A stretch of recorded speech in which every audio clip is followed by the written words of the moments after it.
සුබ දවසක් ඔයාලා හැමෝටම Mom Life Cooking and Baking YouTube channel එකට අදත් ඔයාලා හැමෝම ආදරයෙන් පිළිගන්නවා. අද මම ඔයාලට අරගෙන ආවේ ගොඩාක්ම වැදගත් රෙසිපි එකක්. අද ඔයාලට කියලා දෙන්න යන්නේ බය නැතුව ස්වයං රැකියාවක් විදිහට පටන් ගන්න වගේම ගෙදර හදලා කඩේ රසට කන්න පුළුවන් විදිහට ආප්ප හදාගන්න නිවැරදිම විදියයි. එහෙනම් බලමු කොහොමද හදාගන්නේ කියලා.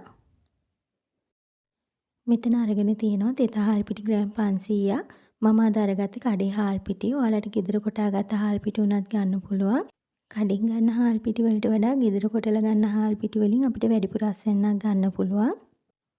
මේ එකතු කරගන්නේ ඊස්ට් 3 හැන්දක්. මම මෙතන අරගෙන තියෙන්නේ ශනික ඊස්ට්.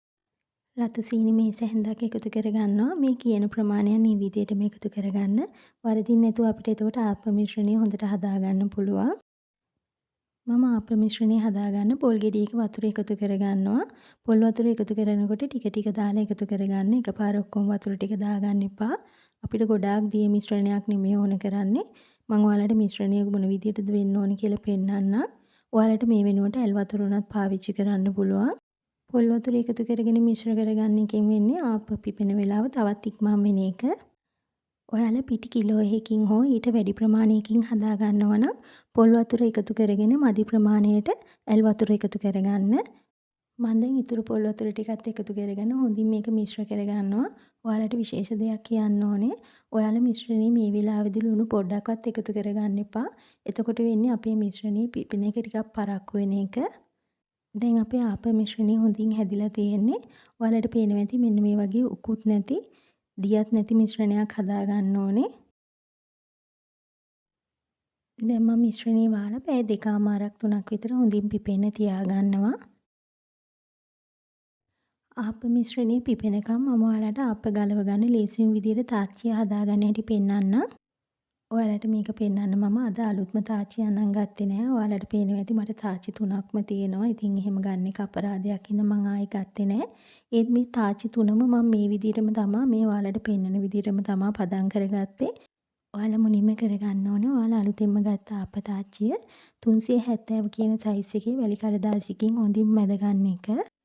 තාච්චිය ඇතුලේ තියෙන කඩතුළු නැති වෙනකම්ම අතින් අත ගගා බල හොඳින් මැද ගන්න. තාච්චිය හොඳින් මැදගත්තට පස්සේ ඔයාලට දකින්න ලැබෙයි සිල්වර් පාට ඩස්ට් එකක් තාච්චිය ඇතුලේ තියෙනවා. අපි ඒ ඩස්ට් එක යනකම් හොඳින් දෙතුන් පාරක් සබන් දාලා හෝ සබන් දියරයක් දාලා හරි තාච්චිය හොද ගන්න ඕනේ. හොඳින් හොදගත්ත තාච්චිය පිරිසිදු රෙදි කෑල්ලකින් පියදා ගන්න. මම දැන් මේ තාච්චියට පොල් තෙල් මේස හැඳි 3-4ක් එකතු කරගන්නවා. එකතු කරගෙන මූඩියෙන් හොඳින් වහගෙන ගින්දර වැඩි කරලා මේ පොල් තෙල් ටික හොඳින් කර කරගන්න ඕනේ. තෙල් එක රත් වෙන අතරතුරේ සැරින් සැරේ ආප තාච්චිය මේ විදිහට තෙල් ටික එහාට මෙහාට යනකම් කරකව ගන්න පරිස්සමට කරගන්න නැත්නම් තෙල් ටික ඇඟට හැලෙන්න පුළුවන්. දැන් නම් අපේ තාච්චියේ තියෙන තෙල් ටික හොඳටම රත් වෙලා තියෙන්නේ. ඔයාලට පේනවා ඇති දුම් දානවා. නැවතත් අර විදිහටම කරකව ගන්න තෙල් ටික. ඔයාලගේ අලුත් තාච්චිය මේ විදිහට තෙල් ටික කර කරගත්තට පස්සේ ඒ තෙල් ටික එහෙමම අයින් කරලා දාන්න. ඒ ටික පාවිච්චියට ගන්න එපා. මගේ තාච්චි පදම් කරගෙන තියෙන නිසා මම මේ පොල් තෙල් ටික මේකට පාවිච්චි කරන්න චූටි වාදනයකට දාගන්නවා. මේ පැය 3කට විතර පස්සේ බලන්න අපේ මිශ්‍රණය හොඳින් පිපිලා තියෙනවා. ඔයාලට පේනවා ඇති බුබුලු දාලා තියෙනවා තනින් තන. ඔයාලට පේනවා ඇති හැන්දෙන් මිශ්‍ර කරද්දී පවා බුබුලු පිට වෙනවා. දැන් නම් මිශ්‍රණය හොඳටම පිපිලා තියෙන්නේ. අපි බලමු දැන් ආප්ප මිශ්‍රණය හදාගන්න ඉතුරු ටික කරගන්නේ කොහොමද කියලා. මම මෙතන අරගෙන තිනවා පොල් ගෙඩි භාගයක හොඳ උක්කු පොල් කිරි බ්ලෙන්ඩ් කරලා තමයි අරගෙන තියෙන්නේ. ඒකෙන් ටික ටික එකතු කරගෙන තමයි අපේ මිශ්‍රණය හදාගන්න ඕනේ. එකපාර කිරි ටික දාගන්න එපා. ඔයාලා මතක තියාගන්න අපි ආප්ප හදන්න පාවිච්චි කරන පොල් ගෙඩියේ කල ටිකක් වෙන්න බෑ. හොඳට වේලිච්ච පොල් ගෙඩියක් ගන්න ඕනේ. ආප්ප මිශ්‍රණය තාම උක්කු වැඩි. මම තව පොල් කිරි ටිකක් එකතු කරගන්නවා. දැන් ආප මිශ්‍රණය හරි පදමට ඇවිල්ලා තියෙන්නේ. ඔයාලට දකින්න පුළුවන් හැන්ද අනිත් පැත්ත හැරෙව්වහම විනිවිද පේනවා මිශ්‍රණය. ඔයාලට විශේෂ දෙයක් කියන්න ඕනේ. ආප මිශ්‍රණය හොඳට මේ විදිහට පොල් කිරි දාගෙනම හදාගන්න. පොල් කිරි අඩු කරගෙන ආප මිශ්‍රණය උකු කරගන්න එපා. එතකොට ආපේ හයියට තමයි ඔයාලට හදාගන්න පුළුවන් වෙන්නේ. ඒක කනකොට හරි අපහසුයි එතකොට. මම දැන් මේ මිශ්‍රණයට ලුණු තේ හැඳි එකමාරක් එකතු කරගන්නවා. ඔයාලා බය වෙන්න එපා ලුණු වැඩි වෙයි කියලා. මේ ප්‍රමාණෙම දාන්න. එතකොට ආපේ ගොඩක් රසවත් වෙනවා. තව මේකට සීනි මේස හැන්දක් එකතු කරගන්නවා. ඔයාලා සීනි එකතු කරගatti ගොඩාක් දාගන්න එපා. අපි කලින් මිශ්‍රණයටත් සීනි එකතු කරගෙන තියෙන්නේ. එහෙම සීනි වැඩි කරගත්තොත් එන්නේ ආප්පේ පැණි රහක් වෙන එක විතරයි, කිරි රහක් එන්නේ නැහැ. මේ එකතු කරගන්නේ හොඳින් ගසාගත්ත බිත්තරයක්. අපි එකතු කරගත්ත ඔක්කොම දේවල් හොඳින් කලවම් වෙනකම් මේක හොඳින් මිශ්‍ර කරගන්න. මම මේ කරන්නේ ආපතාච්චියට තෙල් ටික තවර ගන්න ඕන කරන පොට්ටනිය හදාගන්න එක. මෙතන පිරිසුදු රෙදි කෑල්ලක් අරගෙන ඒකට ඇතුළට මම තවත් රෙදි කෑල්ලක් දාලා තමයි මේ ගැට ගහගන්නේ. ඔයාලට පුළුවන් මේක ඇතුළට පොල් කුඩු උනක් දාගන්න. සමහර අය මේක ඇතුළට බිත්තර කහමදේ දාගන්නවා. එහෙම අවශ්‍ය නැහැ. මේ විදිහට රෙදි කෑල්ලක් හරි පොල් කුඩු ටිකක් හරි දාගෙන මේ විදිහට පොට්ටනිය හදාගන්න.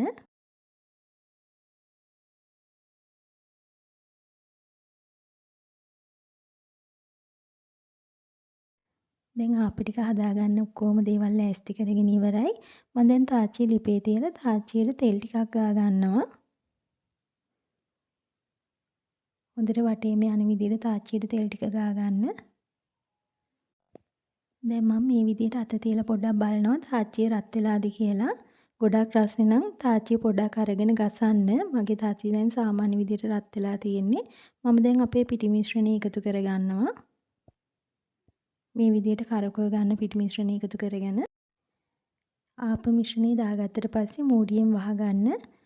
ඔයාලා මතක තියාගන්න ආප්ප පුච්චද්දි ගින්දර වැඩි මට්ටමේ නෙමෙයි තියෙන්න ඕනේ. අඩුම මට්ටමේ තියාගෙන තමයි ආප්ප පුච්චන්නේ. ඔයාලට පේනවා ඇති දැන් ආප්ප හොඳටම පිච්චිලා තිනවා. හරිම පහසුවෙන් ගැලවෙනවා. ඔයාලගේ අලුත් තාච්චි වුණත් මේ විදිහට දෙක තුනක් පුච්චගෙන ඉඳි පහසුවෙන්ම ගලව ගන්න පුළුවන්. මම නැවතත් ආප්පයක් පුච්ච ගන්න විදිහ ඔයාලට පෙන්නන්නම්. ඒ අතරතුරේ ඔයාලට මේ විශේෂ දෙයක් කියන්න ඕනේ. මේක ගොඩාක්ම වටින්නේ ස්වයං රැකියාවක විදිහට ආප්ප පුච්චන්න බලාපොරොත්තු වෙන කෙනෙක්ට. ඔයාලා මේ මිශ්‍රණයේ ඉතුරු ටික විසික් කරන්නේ නැතුව ශීතකරණයෙම නැවත දාලා තියාගන්න. ඔයාලා පහුවදාට හදාගන්න මිශ්‍රණය තියෙනවනේ ඒකට එතකොට මේ මිශ්‍රණය එකතු කරගන්න පුළුවන්. ඒ එකතු කරගනිද්දී ඔයාලා ශීතකරණයෙන් එළියට ගත්තාම දකින්න පුළුවන්. පිටි ටික යටට ගිහිල්ලා වතුර ටික උඩට ඇවිල්ලා තියෙනවා. ඔයාලා පරිස්සමට ඒ වතුර ටික ඉවත් කරගන්න. ඒ වතුරත් එක්ක අනිත් මිශ්‍රණයට එකතු කරගන්න එපා.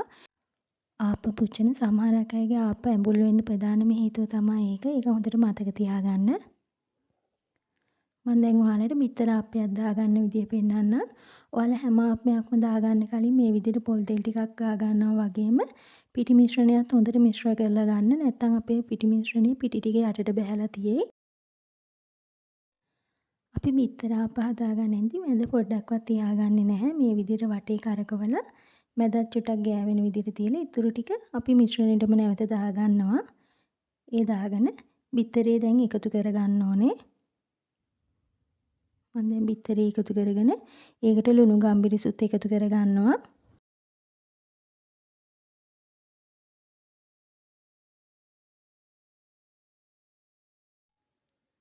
දැන් බිත්තර ආප්පෙත් හොඳට තැම්බිලා තියෙන්නේ. මම දැන් ඒකත් ලිපෙන් ඉවත් කරගන්නවා. මට මේ මිශ්‍රණයෙන් ආප්ප 25ක් හදාගන්න පුළුවන් වුණා. දැන් ඔයාලට පුළුවන් කිසිම බයක් නැතුව ආප්ප හදාගන්න ගෙදරදීම. ඒ වගේම ඔයාලට ස්වයං රැකියාවක් විදියට උනත් මේ විදියටම හදාගන්න පුළුවන් කිසිම දෙයකට බය වෙන්නේ නැතුව. මේ තියෙන මං හදාගත්ත ආප්ප හරිම ක්‍රිස්පියට තියෙනවා. ඒ වගේම මැද පොඩ්ඩක්වත් අමු නෑ කඩෙන් ගෙනල්ලා වගේ. මේ ආප්ප හරිම කිරි රහයි. පොඩ්ඩක්වත් පැණි රහ නෙමෙයි එන්නේ. ඔයාලත් මේ විදියට හදලා බලන්න. එතකොට ඔයාලටම තේරෙයි. ඔයාලා එකපාරක් හරි මේ විදිහට හදලා බලන්න. එතකොට අනිවාර්යයෙන්ම ආයෙනම් ආප්ප කඩින් ගෙනල්ලා කන එකක් නැහැ. අද මම ඔයාලට මං හදන විදිහටම කිසිම රහසක් නැතුව ආප්ප හදාගන්න විදිය කියලා දුන්නා. ඔයාලට මොකක් හරි ගැටලුවක් තියෙනවා නම් කමෙන්ට් එකක් දාලා මගෙන් දැනගන්න පුළුවන්. ඒ වගේම මගේ මේ වීඩියෝ එකට ඔයාලා කැමති නම් ලයික් කරලා යාළුවෝ අතර ෂෙයා කරන්නත් අමතක කරන්න එපා. මේ වගේ තවත් වීඩියෝ එකකින් නැවත ඔයාලා හමු වෙනකම් හැමෝම පරිස්සමින් ඉන්න.